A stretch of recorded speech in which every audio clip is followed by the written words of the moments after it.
राहुल गांधी की वो 24 मिनट लालू तेजस्वी को बहुत भारी पड़ने वाले हैं। साल के अंत में बिहार विधानसभा के होने वाले चुनावों में बिहार में दिल्ली जैसा नतीजा सामने आए तो हैरानी नहीं होगी। राहुल गांधी बार बार हर बार ये साबित कर चुके हैं कि जहां जहां कदम पड़े वहां वहां बंटाधार। नमस्कार, मैं हूं दीप सिंह परिहार और आप देख रहे हैं कैपिटल टीवी पर अपना पसंदीदा शो एक्स-रे। सबसे पहले मैं आपको 24 मिनट वाली पहेली सुलझा देता हूं। दरअसल हुआ यूं कि बिहार विधानसभा चुनावों की रणनीतिक तैयारियों के लिए राहुल गांधी ने बिहार का दौरा किया। राहुल गांधी के इस बिहार दौरे पर नीतीश कुमार और बीजेपी को टेंशन होनी चाहिए थी, लेकिन मामला कुछ उल्टा हुआ। राहुल गांधी ने लालू यादव और उनके सुपुत्र तेजस्वी यादव की धड़कनें बढ़ा दी। राहुल गांधी बिहार में सबसे पहले अपने नए नवेले चहीते कन्हैया कुमार के पास बेगूसराय पहुंच गए। कन्हैया कुमार इस समय बिहार को पदयात्रा से नापने में लगे हुए हैं और इसी पदयात्रा में राहुल गांधी भी कन्हैया के साथ हो लिए। राहुल बाबा ने 24 मिनट की पदयात्रा की। पदयात्रा पूरी करने के बाद वो पटना के लिए रवाना हुए। बीजेपी ने साफ साफ संदेश दे दिया कि राहुल गांधी की इस 24 मिनट की पलायन रोको नौकरी दो पदयात्रा से बीजेपी और नीतीश कुमार की जेडीयू को रत्ती भर भी फर्क नहीं पड़ता। फर्क पड़ता है तो लालू और तेजस्वी को। वो इसलिए क्योंकि कन्हैया के साथ राहुल की पदयात्रा दिल्ली विधानसभा चुनाव की तैयारी की ओर इशारा कर रही है। भाई, सियासी पंडितों का तो यही कहना है। राहुल गांधी के शामिल होने पर कन्हैया की पदयात्रा में जबरदस्त भीड़ उमड़ी। कांग्रेस के समर्थन वाला ये जनसैलाब तेजस्वी यादव का ब्लड प्रेशर बढ़ा गया। इस बात को समझने के लिए मैं आपको फ्लैशबैक में ले चलता हूं। लोकसभा चुनाव 2019 तो याद कीजिए। इसी बेगूसराय में बीजेपी के गिरिराज सिंह ने सीपीआई के टिकट पर चुनाव लड़े कन्हैया कुमार को पटकनी दी थी। गिरिराज सिंह को इस चुनाव में 6,92,193 वोट मिले थे। कन्हैया कुमार को 2,69,976 और तेजस्वी यादव की आरजेडी की उम्मीदवार मोहम्मद तनवीर हसन को 1,98,233 वोट मिले थे। अब यहां समझने वाली बात यह है कि तेजस्वी यादव 2019 से ही कन्हैया कुमार को बिहार में रोकना चाहते थे। तभी तो महागठबंधन में सीपीआई के शामिल होने के बावजूद तेजस्वी ने कन्हैया कुमार के खिलाफ अपनी पार्टी का उम्मीदवार उतारा और कन्हैया कुमार को हराने के लिए बीजेपी की टीम बी की भूमिका का निर्वाह किया। अब उस समय तो कन्हैया कुमार सीपीआई में थे, तो उनकी मुखालफत से तेजस्वी की सियासी सेहत पर कोई असर नहीं पड़ा। लेकिन अब कहानी अलग है। कन्हैया कुमार बिहार में राहुल गांधी के चहीतों की लिस्ट में टॉप पर है। राहुल गांधी का कन्हैया कुमार के प्रति हालिया रवैया तो यही कहानी बयां कर रहा है। क्या? वही 24 मिनट। एक बात तो साफ साफ नजर आ रही है कि राहुल गांधी और कन्हैया कुमार दोनों ही बिहार विधानसभा चुनावों को लेकर बेहद गंभीर हैं।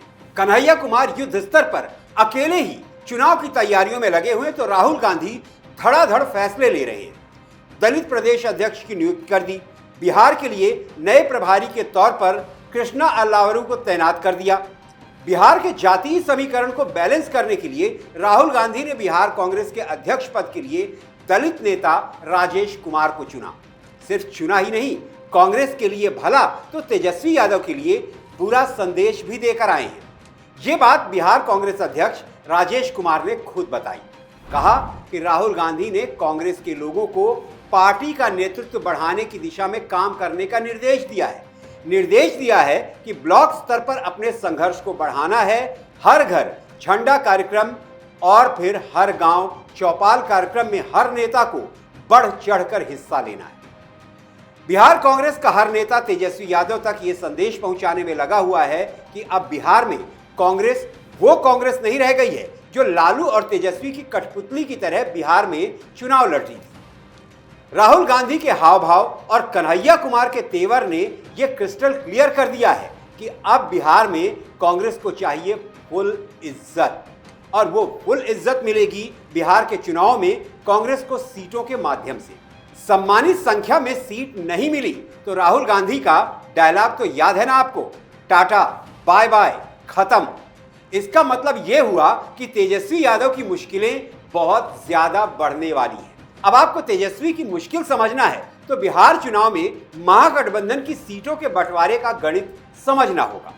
बिहार विधानसभा चुनाव 2020 के में कांग्रेस के हिस्से में 70 सीटें आई थी, जिनमें कांग्रेस ने सिर्फ 19 सीटों पर जीत हासिल की।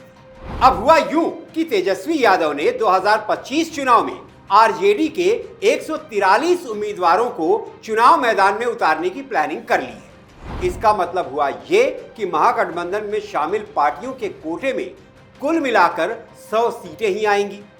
भारतीय कम्युनिस्ट पार्टी माले ने 2020 में 19 सीटों पर चुनाव लड़ा और 12 सीटें जीती।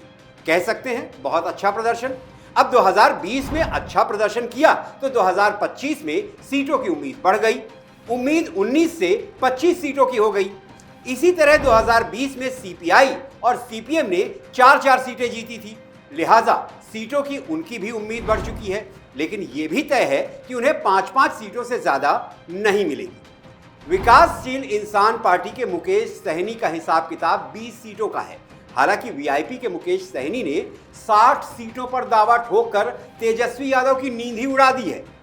आरएलजेपी के पशुपति कुमार पारस भी महागठबंधन में शामिल हो चुके हैं। भाई सीटें तो उन्हें भी देनी पड़ेगी। तो कुल मिलाकर कांग्रेस के कोटे में 50 से ज्यादा सीटें नहीं आ रही हैं।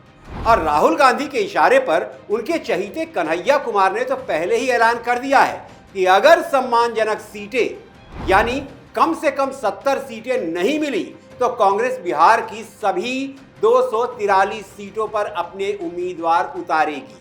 और अगर ऐसा हुआ तो दिल्ली चुनाव में जो हाल अरविंद केजरीवाल का हुआ है वही हाल बिहार में तेजस्वी यादव का होगा। लालू और तेजस्वी के सामने ये परेशानी हिमालय जैसी अटल खड़ी है। अब पहले होता यह था कि लालू यादव जो भी कह देते थे कांग्रेस उसे किंग मेकर की बात समझकर मान लेती। लालू बिहार में कांग्रेस के खाते में जितनी भी सीटें तय कर देते थे, कांग्रेस की सोनिया गांधी और राहुल गांधी उसे भगवान का प्रसाद समझकर ग्रहण कर लेते थे। लेकिन हाल ही में राज्यों में हुए कुछ विधानसभा चुनावों पर गौर करें तो साफ साफ नजर आता है कि कांग्रेस के तेवर बदले हुए हैं। हरियाणा और दिल्ली के चुनावों को देखकर तो ये बिल्कुल भी नहीं लगता कि बिहार में लालू तेजस्वी जो कहेंगे कांग्रेस उसे हाथ जोड़कर मान लेगी। बॉस, कन्हैया कुमार की बिहार चुनाव में तैयारी युद्ध स्तर पर है। राहुल गांधी के बिहार में दौरे पर दौरे चल रहे हैं। जाति समीकरणों को बैलेंस करने के लिए जो फैसले लिए गए हैं वो ये बताने के लिए काफी हैं कि 70 सीट दो, वरना हमारे पास 243 सीट है।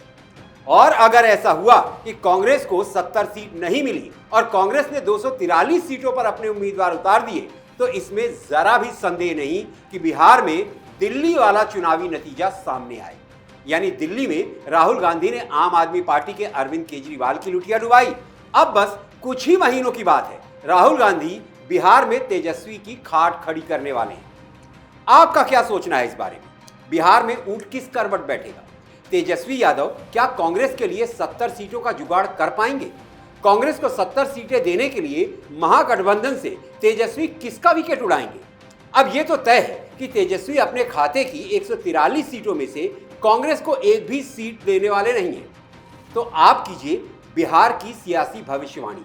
कमेंट बॉक्स में जाइए और लिख दीजिए बिहार का सियासी भविष्य, और ये भी लिखिए कि आपको ये एक्सरे रिपोर्ट कैसी लगी। अच्छी लगी तो दोस्तों और परिवार के साथ शेयर करके हमारा हौसला बढ़ाइए।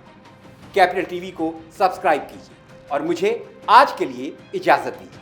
अगली एक्सरे रिपोर्ट के साथ आपसे फिर मुलाकात होगी। तब तक आप अपना ख्याल रखें, स्वस्थ रहें, सुरक्षित रहें। जय हिंद, जय भारत।